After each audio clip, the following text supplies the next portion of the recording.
kaybıyım. Beni boş ver hocam, düşlerimden geçenleri kitaplarda bulamayacağım. Hangi deniz nereye dökülüyor bana ne? Ben içimde boğulurken hala aşkın olduğu bir yer varsa söyle.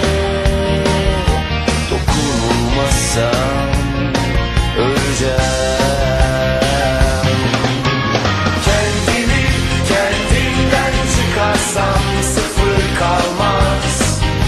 Bu matematik bizi kandırıyor hocam. Elde var sorular, gözyaşları, boş umutlar. Hesaplar tutmaz, tutmaz hocam. Kendini kendinden çıkarsan sıfır kalmaz. Bu matematik bizi kandırıyor hocam. Elde var sorular, gözyaşları, boş umutlar. Hesaplar tutmaz, tutmaz hocam.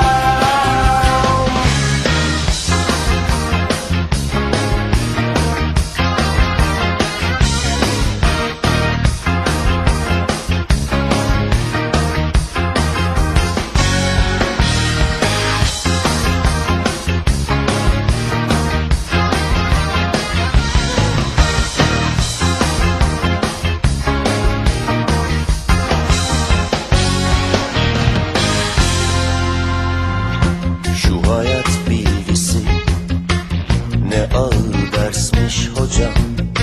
Düşündüm kararlıyım, ben adam olamayacağım. Madem her şey basit bir formül mutluluğu,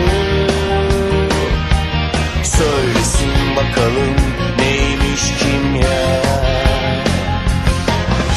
Benim kimyam feci halde bozuldu. Anlamsız geliyor bana dünya. Kendini kendimden çıkarsam sıfır kalmaz. Bu matematik